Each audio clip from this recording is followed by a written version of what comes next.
Hello, and welcome to Central Booking, where writers and readers are the authority. I'm your host, John Valeri.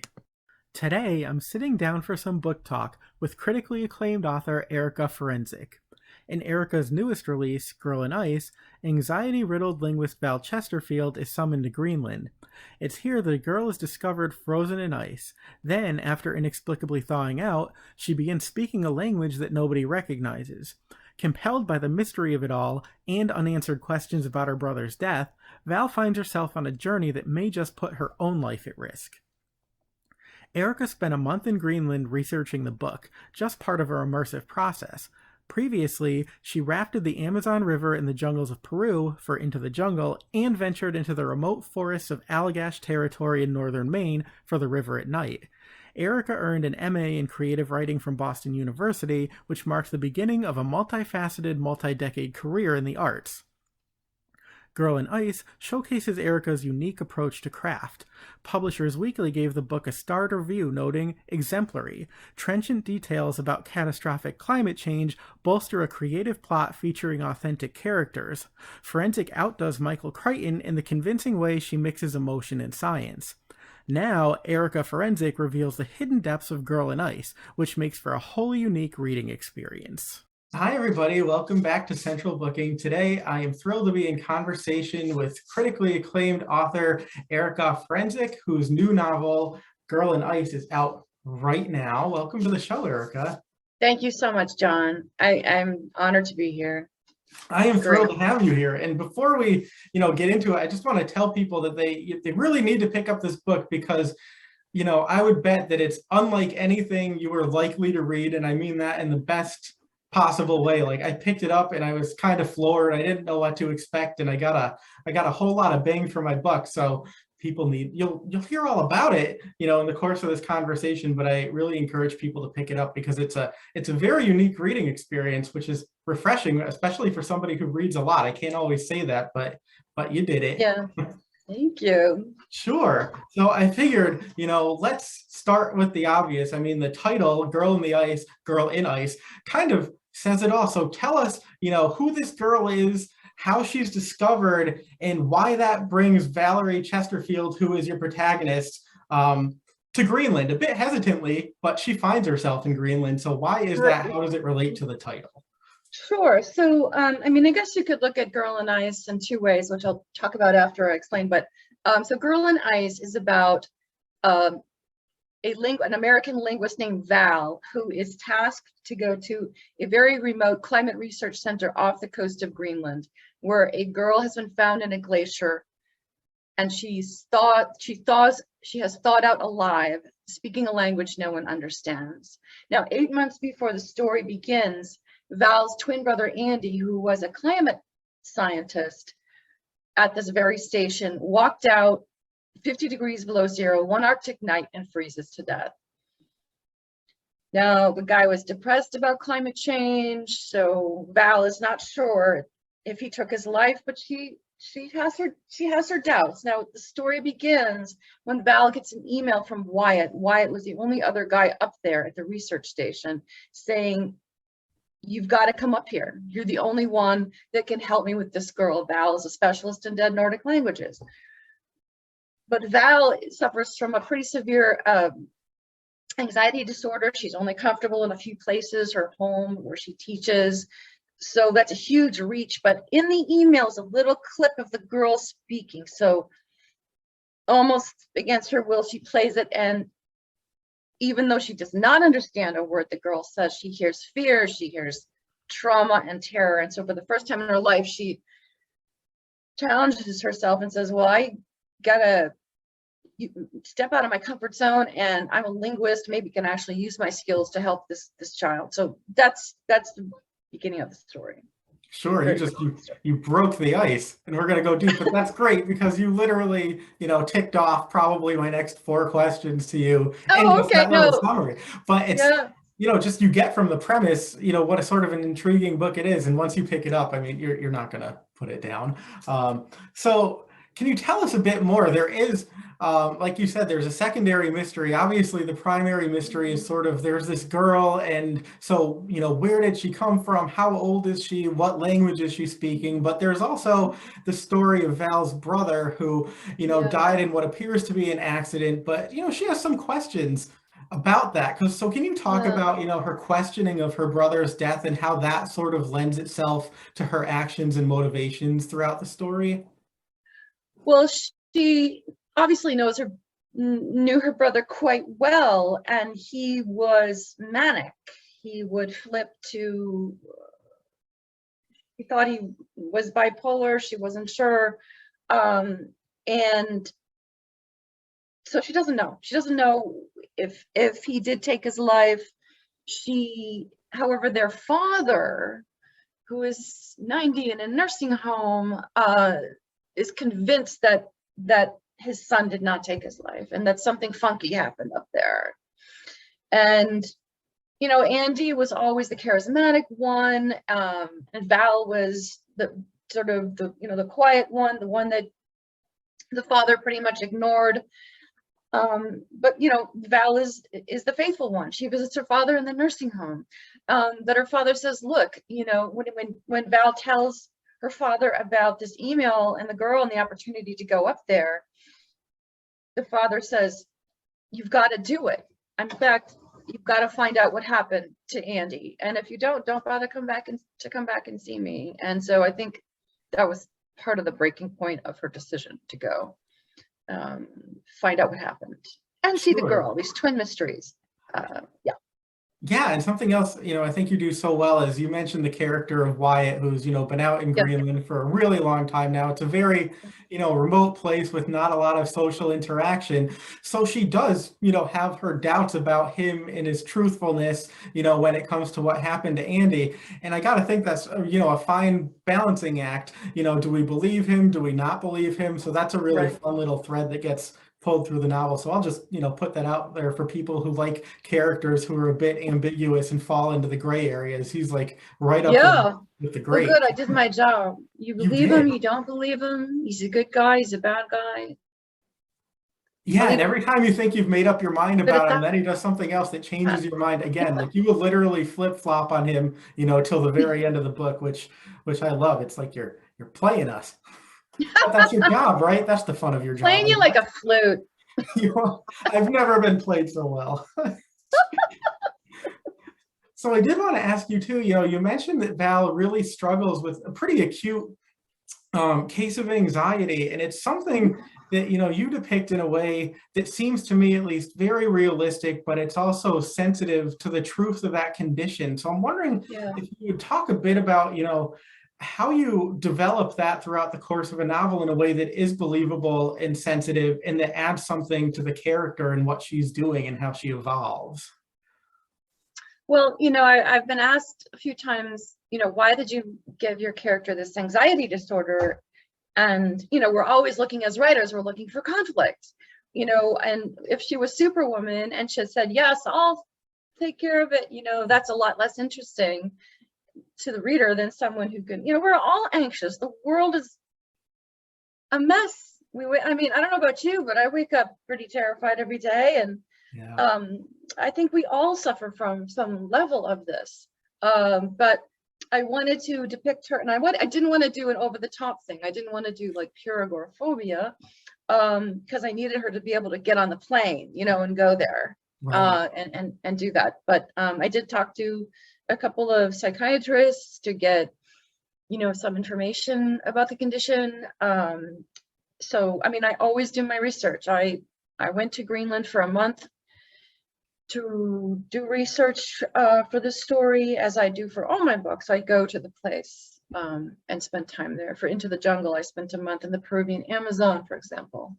So, but I don't go unless I have a first draft, because the misperception is that I go and I think of an idea in a place, which sounds like lovely, but that's, it's too expensive and time consuming to do something like that, especially Greenland. that's whatever. But that's not the question you asked me. But that is my next question.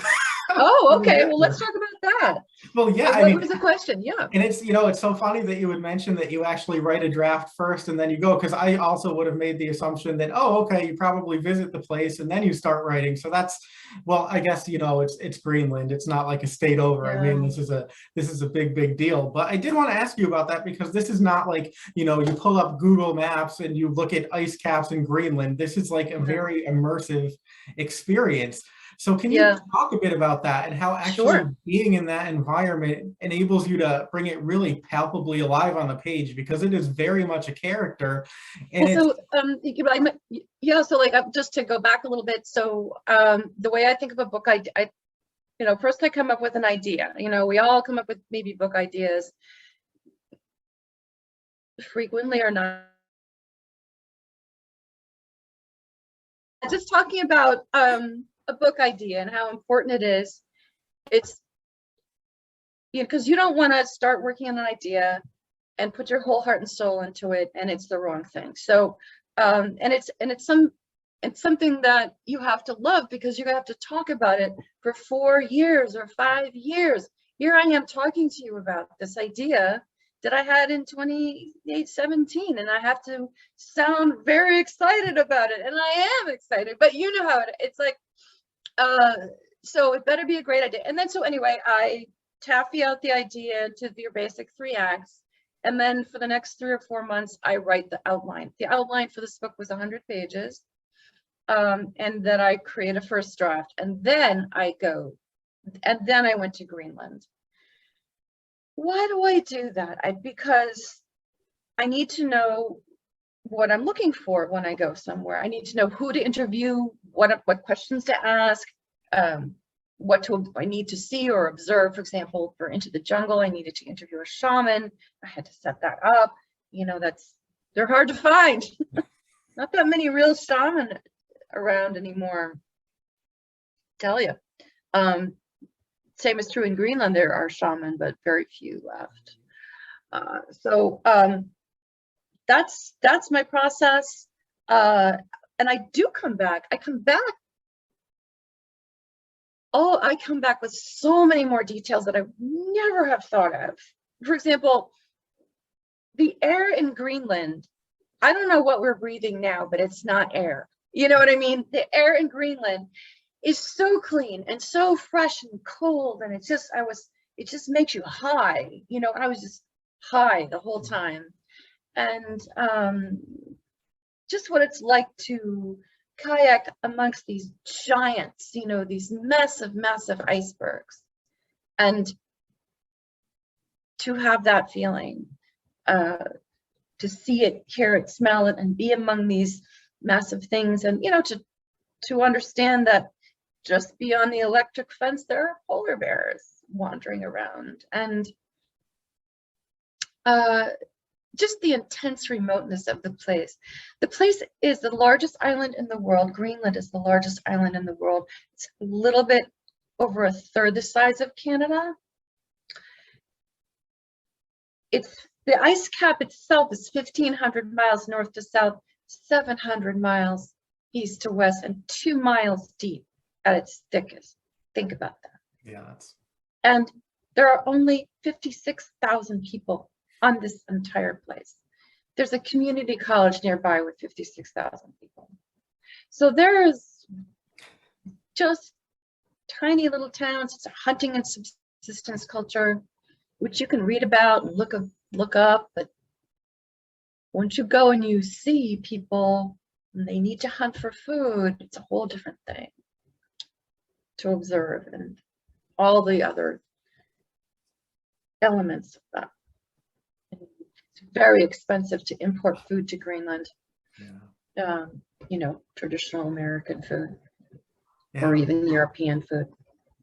So, yeah, I learned a lot, and I love it. People say, "Why aren't you scared?" I'm not scared. It's fantastic. I'm not. Yeah, no. I mean, it's a great opportunity, and I'm really grateful for it. So, I recommend it. Get out there.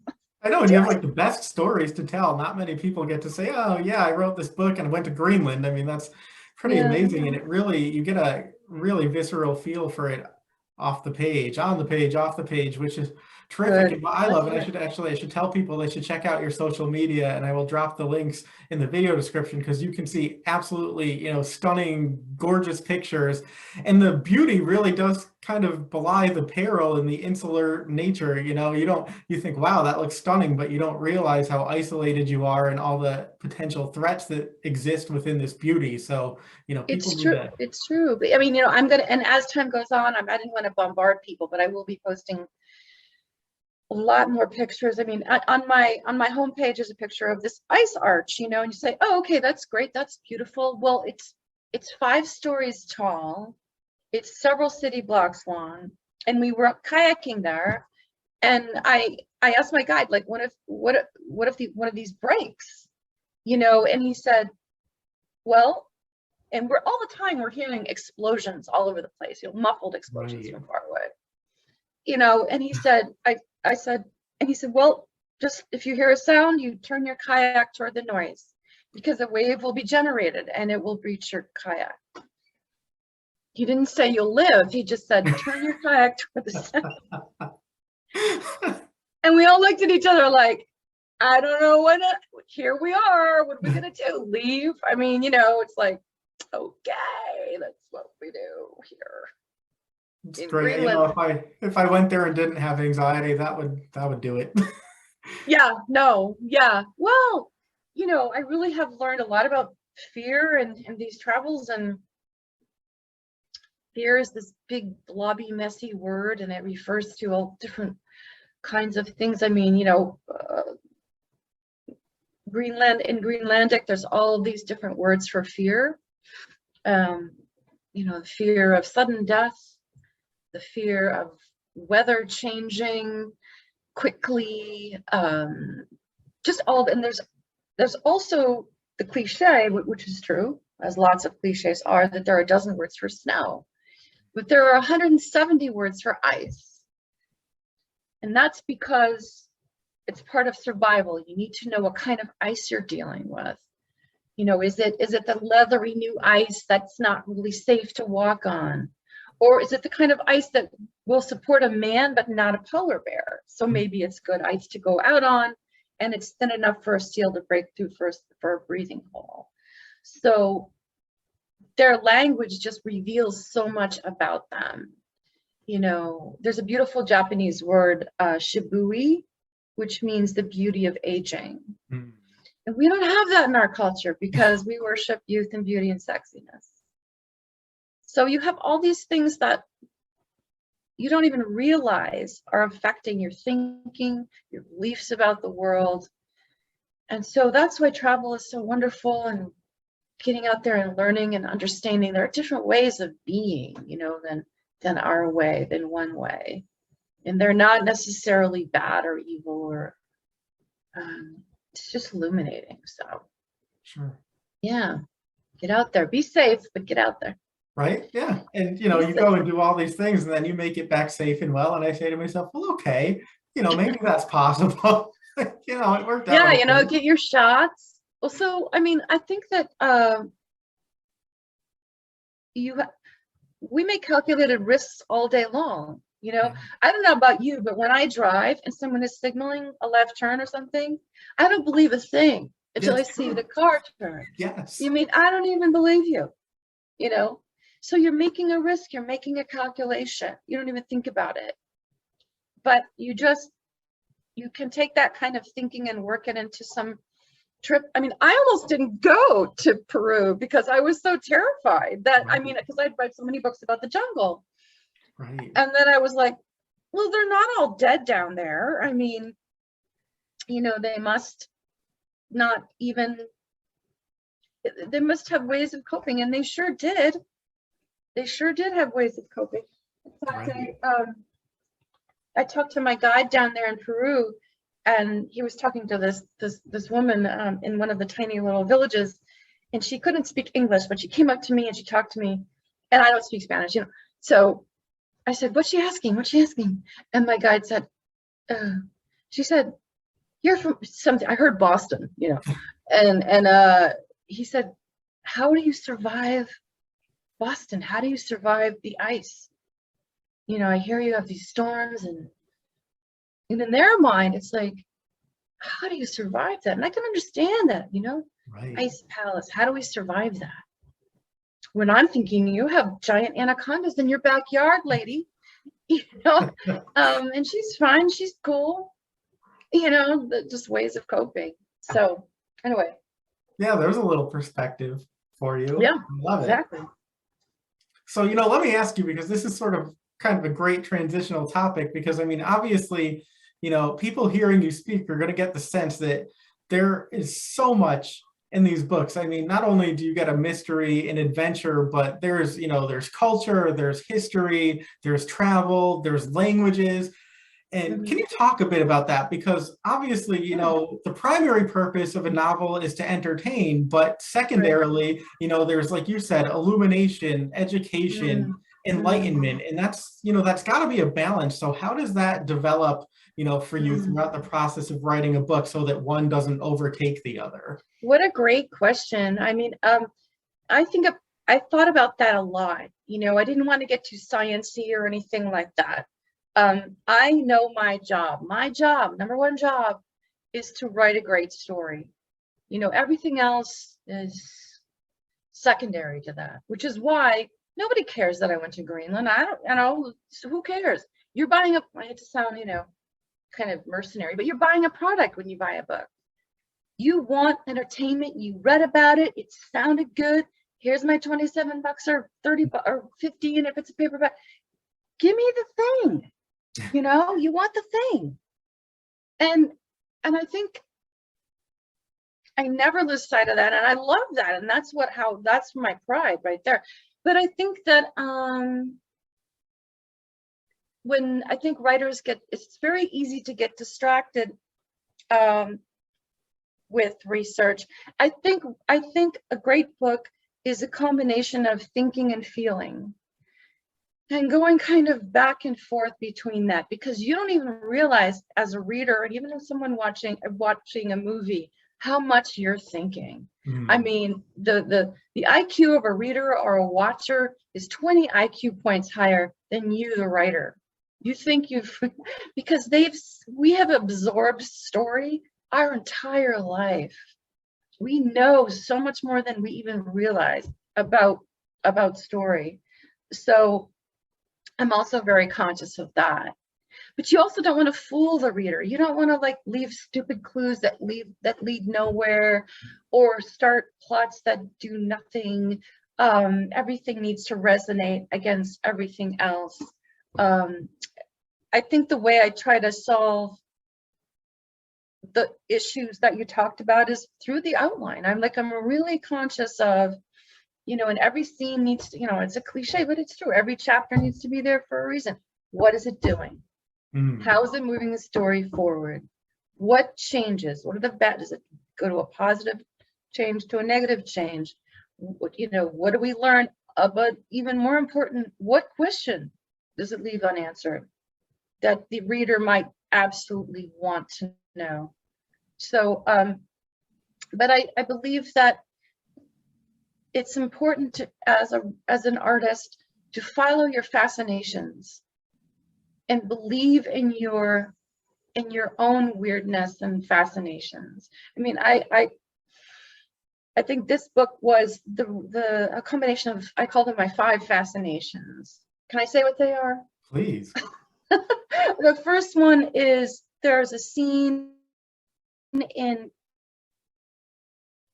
Frankenstein, very old black and white version, and it's toward the end, and he's sick of humanity, he's bloodied, and he's hunted, and he's disappearing into this massive blizzard. He's just this blocky black silhouette disappearing into this blizzard in Mont Blanc, France, and that has just broke my heart, that scene.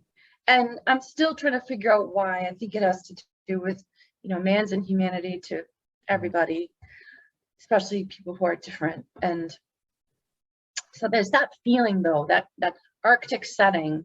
And I love things that,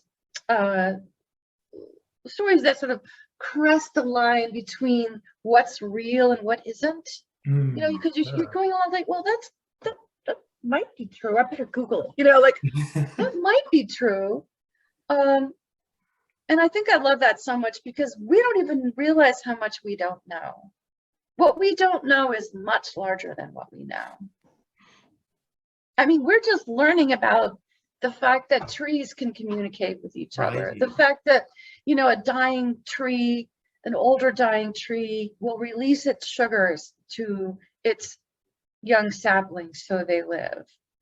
Or that an acacia tree in Africa being chewed on by a giraffe will release chemicals that make its leaves taste bad and will telegraph that to nearby acacia trees so the giraffe won't go over there. What? Yeah, I mean, it's mind-blowing. So why can't we? So I guess it has to do with my love of a need. We all need wonder. We need it. The word awe, I'm not going to talk awe. The word awe has been totally used up. Awesome? No. It's more like a sense of wonder. We need something other than our daily stuff, you know, to make us feel alive, I think. So that was a fascination. Science and language, Arctic settings, the story, you know, the spark of the story came actually in the winter of 2018. I was walking behind my house, lucky enough to have woods back there. And there was a pond and it was frozen. And along the edge, there were these 3 juvenile painted turtles and they were frozen mid-stroke, you know? And I was like, well, they're not alive, but they don't look dead either. So I ran home and I Googled and it turns out there are a lot of creatures that can actually freeze. And I don't mean go into a torpor, I mean freeze and come back alive. Certain wood frogs that are actually unfreezing now, alligators. I mean, they found lichen in ice cores 100,000 years old and they put it under a heat lamp and it sprouts. But anyway, so the fact is these creatures have a certain cryoprotein, which we do not possess, but this cryoprotein protects the cells.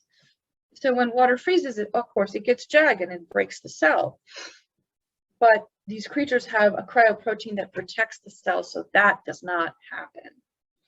So, you know, I stretched the truth. I thought I just had a vision of a girl in a glacier, and I just saw her foot, and she was running from something.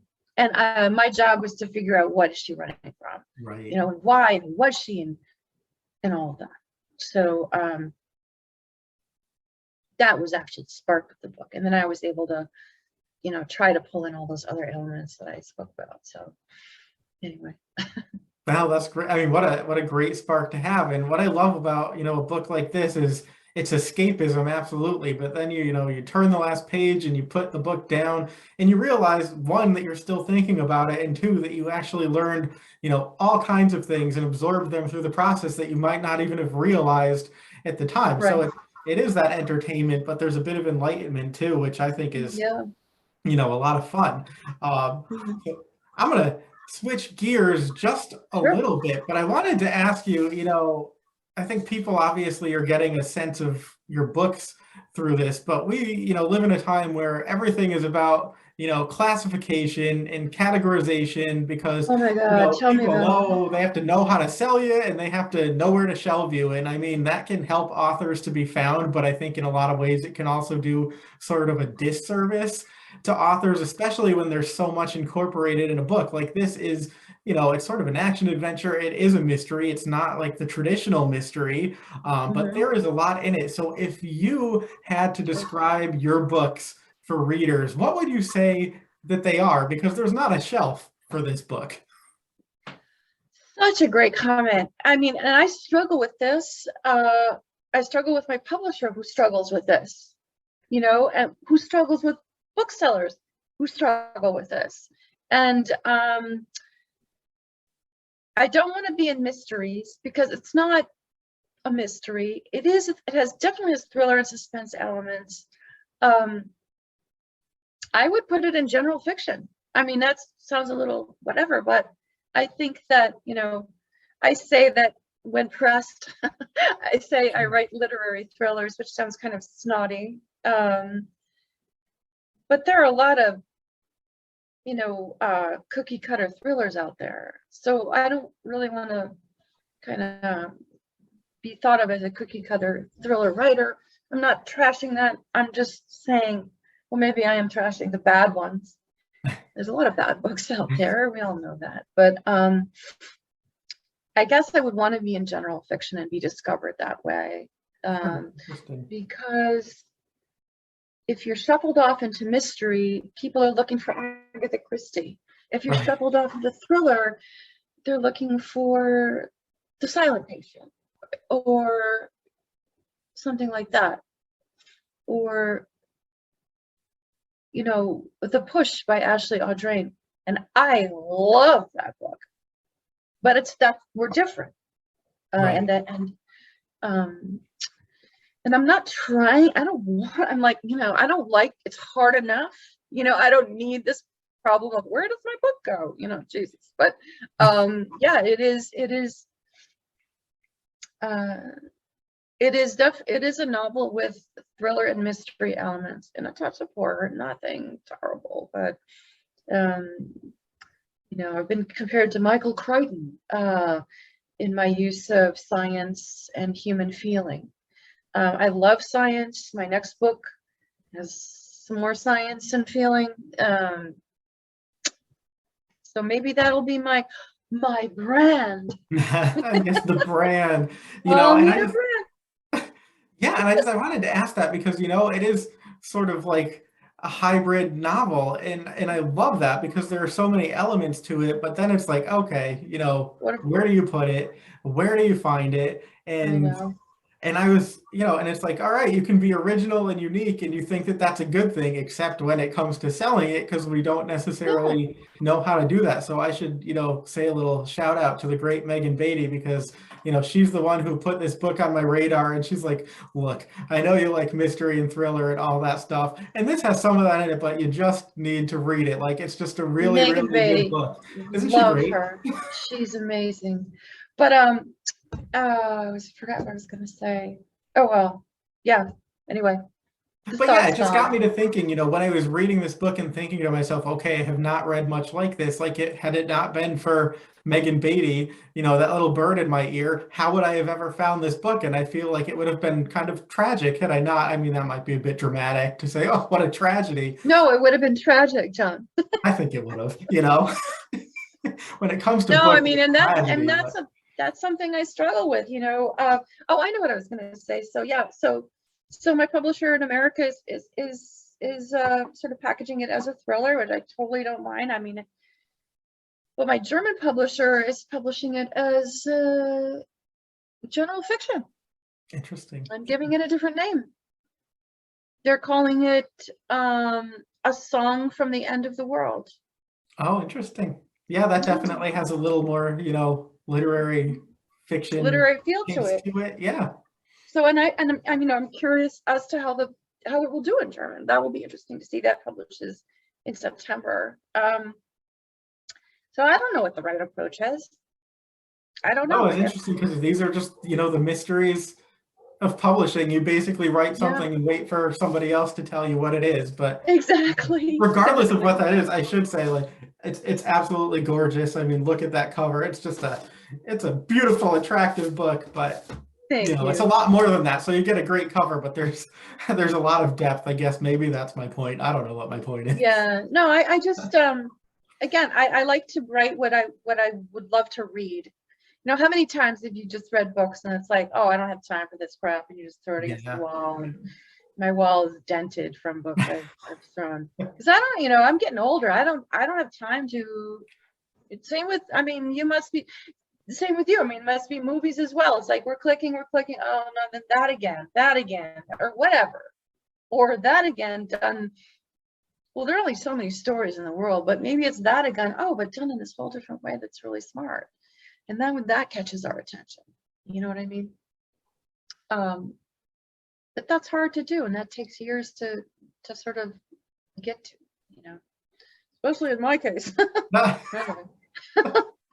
Well, that's great, because that's my next question for you. You know, I Oh, wanted to sort of delve. We're on some kind of wavelength here, which is probably we terrifying are. for you to be connected with me, because most people are like, you are Must not be the your person I background. want to be on a I'm wavelength mesmerized. with.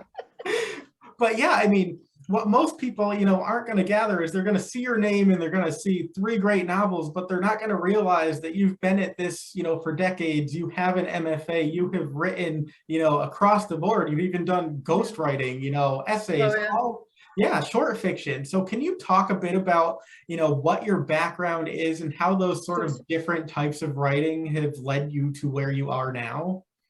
Yeah, I'm going to give you like little capsule quickly. So I was a fine artist in my 20s. I was a painter. I woke up one day and decided I was just weird, like literally woke up and said, I'm not interested in doing this anymore. I want to be a writer. Now, I had been writing, so it wasn't that sudden, but and I'd also read something that made me feel things that painting never could make me feel. So I thought, I want to do that for other people. You know how it is. You just read a book, you're like, oh, I would love to have that ability, right? So then that led to years of disappointment and pain. Oh yeah. I mean, so I wrote some bad novels, and then I went to graduate school. I did that. I still didn't know what I was doing. I think I tried a few more short stories, didn't go anywhere. And then I did stand-up comedy. I did stand-up comedy for 10 years. I wrote sketch comedy. I wrote jokes for David Letterman. This is way, way long time ago when he was buying jokes for $50 a joke. Wow. I got sick of stand-up comedy because of all the reasons that you can imagine one gets sick of stand-up comedy. But sort of like painting, it came to a point where that I want to say so much more than a joke, not trashing jokes. But then I went into screenwriting, and I was heavy into screenwriting, and that's when I learned structure. That's when you have to learn structure.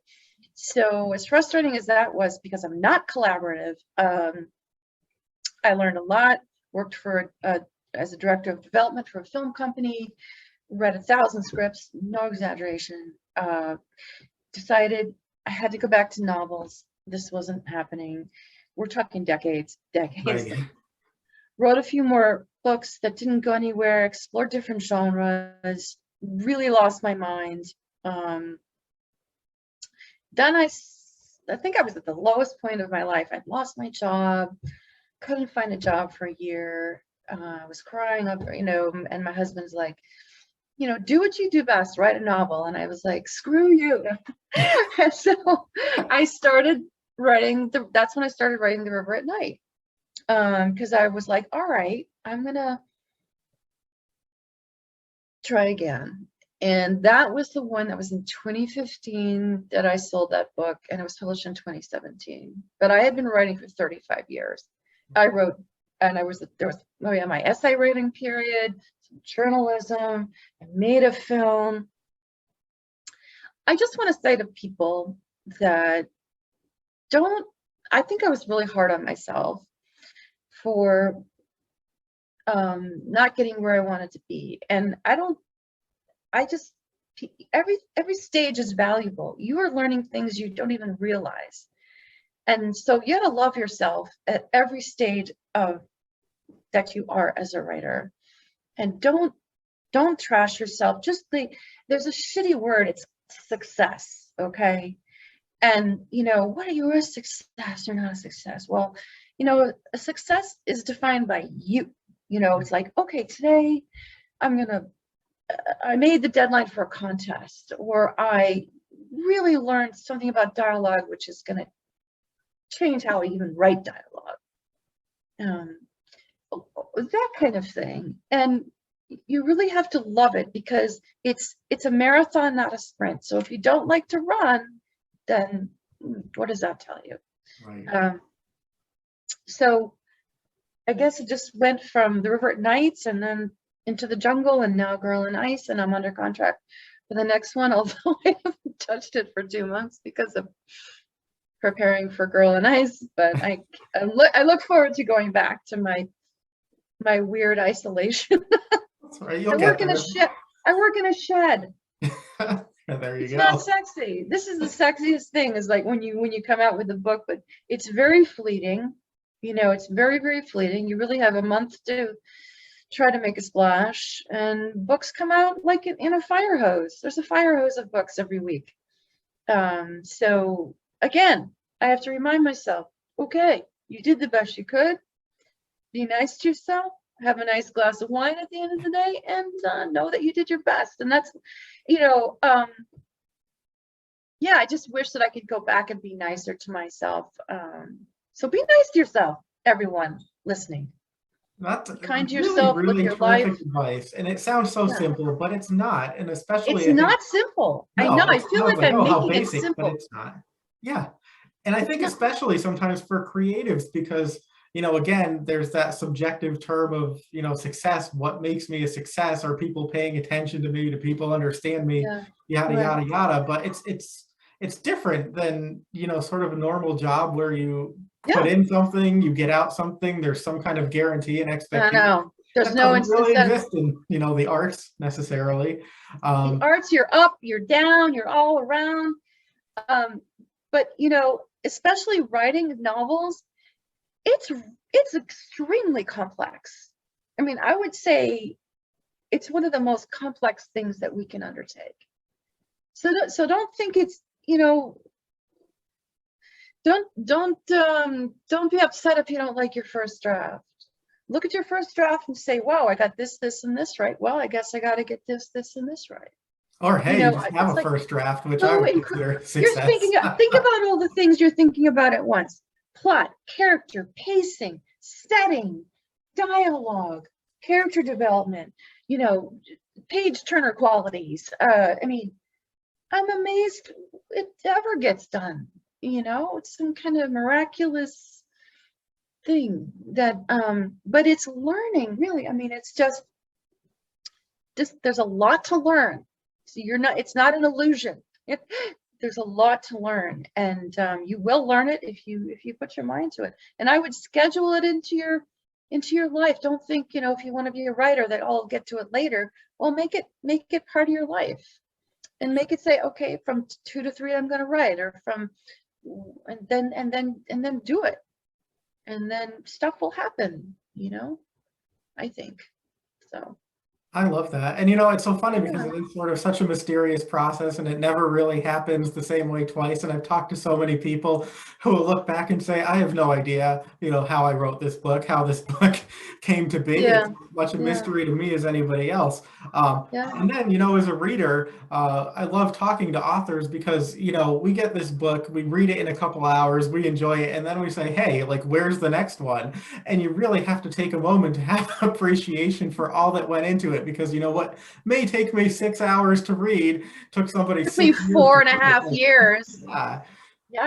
Yes. And yeah, and also, and then when the book comes out, I mean, you have to brace yourself, because not everyone is going to love you, which is hard to believe because you love it, you know. And that was a lesson I learned. I don't know what, I just was like, whoa, I guess not everyone loves my books, and they tell me that they don't love my, and so you have to, you know, get your spine straight and remind yourself that you know, as long as you, I mean, that's just, as a writer, you just have to hold on to this little kryptonite kernel of yourself that knows you have something to offer to some people, some readers.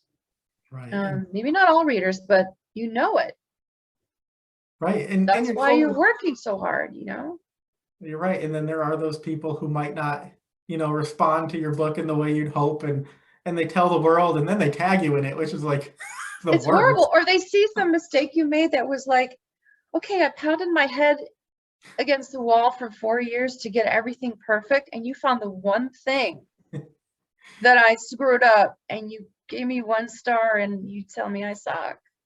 That, or, you know, just the book what's arrived that with about? ripped cover, which has absolutely nothing to do with you, but these are these are the things that will drive you crazy. Yeah, So just a few more questions for you, and then I will let you get back to life. But actually, you really gave terrific advice. I don't know if you have anything you want to add to that, but usually I ask people, the best advice that you ever got, and then the best advice that you never got and had to learn for yourself throughout the process of doing. But you've been very generous, with what you've offered. I just want to ask, is there anything, advice-wise that you haven't said that you want to share with aspiring writers? Well, my father, what is that expression? It's 99% perspiration, 1% inspiration. And that is a cliche, but you need to show up and sit down. Writing is thinking, it's not writing. I guess I would say, I don't believe in just barfing out a first draft, because why would you do that? Why would you, I'm saying just without outlining or really thinking it through. There's the whole, people talk about writer's block. Well, I think writer's block, it's not the writing, it's the thinking. You haven't thought your story through enough. You haven't figured out who your character is enough. And so I think writer's block is a bit of a crock. I would just say to save yourself perhaps years of work. I'm not trashing NaNoWriMo, but I don't understand how you can write a book in a month that's good. And I really don't. I'm sure that good books have been written in a month somewhere, but take the time to really think through your book, write an outline. It won't make you feel uninspired. It won't because I do it, and for me, I do it, and even within the outline, there's so much that can happen in a book that won't occur to you, but you need to know what's going to happen on page 284, and you need to set that up on page 25, and you don't want to be in your 10th draft figuring that out, because life goes really faster than you would ever believe it. I mean, I'm 63. What a joke. I mean, who knew that would happen to me? The perennial 33-year-old. 30 years went by. What happened? But when you're sort of, I just feel like, I think that I mean, you don't build a house without a blueprint, do you? You end up with a pile of windows and no ceiling or something, wouldn't you? So I guess I would advocate for thinking things through and taking a bunch of notes and really, I mean, writing the book should be a last step, I think. Right. But it's just persistence and asking yourself, is this something I love? And another thing about time going by, it's like, do I love this to keep doing it? And if you love it enough, yeah, keep doing it. But if you find something else you love, there's no harm in doing something else, but make sure you love it, because you gotta be nice to yourself, Yeah, no, that's great advice. Thank you. Yeah. And I mean, there's so much debate about plotter, pantser, or the plantser, who's a little bit of both. And having sort of done both, I will say, to piggyback on what you said, sometimes the worst feeling is when you've written yourself into a corner, you have no idea what to do next, and that's the point where you say, well, it's easier to just abandon this and never touch it again. But if you sort of know your steps along the way, then you don't have that problem. So right. I have novels in my drawer that I get to page 165 and I'm like, I have no idea what I'm doing. How many times do we run? Never again. And then I think, well, there's good stuff in here I can use for another book. Well, that's hard. You think you can, that's often unsuccessful. Because the thinking that went into that is not the same thinking that's going to go into something else. In my experience. Sure. Yeah. So, yeah. All right. So final question to you. And of course, this will be a bit ironic because a few minutes ago I was talking about how, I've really tried to make a concentrated effort to appreciate the, what goes into a book that takes me very little time to read, but that has taken somebody else a very long time to write. But now that we've, talked all about Girl in Ice, I do have to ask you, what comes next, even if it's a few years from now, because you did say you have a, a science-y novel that you have to get back to pretty soon. Yeah. So can you give us a bit of a taste? Well, it is called The Intelligence, and it's a novel in which nature strikes back at us for what we've done. And I'm not gonna, and it's not science fiction. It's again along the edge of what could be, and right. So I think that's all I can say about it right now. Sure. Well, because I feel like, you know how it is, I just feel like talking about something I haven't done takes energy away from the thing. Sure. The more I talk about it, it's like the less the less energy it has. So I have to be I have to withdraw, but I can tell you, that much. Yeah, no, I think that's sort of the perfect little teaser. I mean, nature strikes back at us. I mean, and it seems very kind of timely at this point. So right. And in the meantime, people can pick up Girl in Ice, which is available right now. I mean, this is like a trip around the world. If you're not leaving your house, you can do it through a book. So, pick it up. You will enjoy it. I promise you that. Erica Ferencik, thank you so much for being here today. It was such a joy to chat with you. It was a joy to chat with you, John. Thank you so much. And thanks to all your watchers. Thank you. And passionate readers and writers. That's what we Never love. give Passionate up. readers and Never writers. give up. Never give up. That's really it. Never give up. So. Well, that's a good note to end on. That's it for this episode of Central Booking. Thanks for watching, and be sure to subscribe to our channel so you don't miss a thing.